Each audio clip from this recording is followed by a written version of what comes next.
وَلَقَدْ ذَرَأْنَا لِجَهَنَّمَ كَثِيرًا مِنَ الْجِنِّ۔ اب یہ تیسری بات آ گئی حکمت قرآنی کی۔ دیکھیے پہلے وہ عہد الست جو عالم ارواح میں ہم نے کیا تھا، اچھا اس عہد الست کے حوالے سے ہم پر یہ بات واضح ہو گئی، ایک ہمارا روحانی وجود ہے اور ایک ہمارا حیوانی وجود ہے۔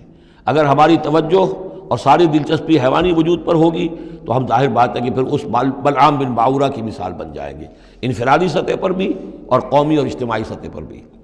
اب تیسری بات آ رہی ہے کہ انسانوں میں سے کثیر انسان وہ ہیں جو نظر آتے ہیں انسان، حقیقت میں انسان نہیں ہے، حیوانوں کی سطح پر ہے۔ وَلَقَدْ ذَرَأْنَا لِجَهَنَّمَ كَثِيرًا مِنَ الْجِنِّ وَالْإِنسِ، ہم نے جہنم کے لیے پیدا کیے ہیں بہت سے جن اور انس۔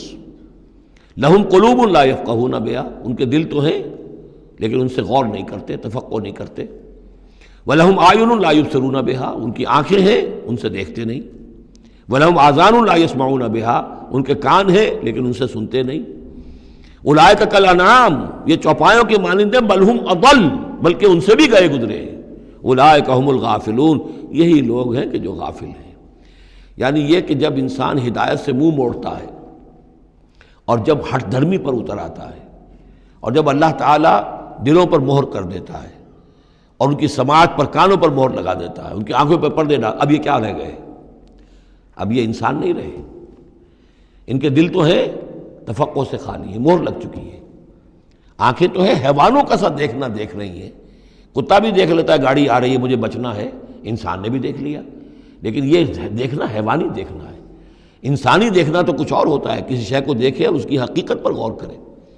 اہل نظر ذوق نظر خوب ہے، لیکن جو شے کی حقیقت کو نہ دیکھے وہ نظر کیا۔ لیکن یہ انسانی دیکھنا جو ہے، دیدن دیگر آموز شنیدن دیگر آموز، وہ دوسری قسم کا دیکھنا سیکھو، دوسری قسم کا سننا سیکھو۔ وہ سننا جو دل سے سنا جاتا ہے، وہ دیکھنا جو دل سے دیکھا جاتا ہے۔ لیکن جب ان کے دلوں پر مہر ہو گئی، ان کے کانوں پر مہر ہو گئی، ان کی آنکھوں پر پردے پڑ گئے، اب ان کا حال کیا ہے؟ لہم قلوب لا یفقہون بہا ولہم اعین لا یبصرون بہا ولہم آذان لا یسمعون بہا اولئک کالانعام بل ہم اضل، یہ چوپایوں کے مانند ہیں بلکہ ان سے بھی گئے گزرے۔ اس لیے کہ چوپایوں کو تو اللہ نے پیدا ہی اس لیول پر کیا تھا، ان کو پیدا کیا تھا بہت اونچے مقام پر۔ یہی سورۃ التین کا مضمون ہے، والتین والزیتون وطور سینین وہذا البلد الامین لقد خلقنا الانسان فی احسن تقویم ثم رددناہ اسفل سافلین۔ انسان پیدا کیا گیا اس بلند ترین مقام کے اوپر، مسجود ملائک، لیکن پھر جب یہ گرتا ہے تو سب سے نچلوں میں سب سے نیچے ہوتا ہے۔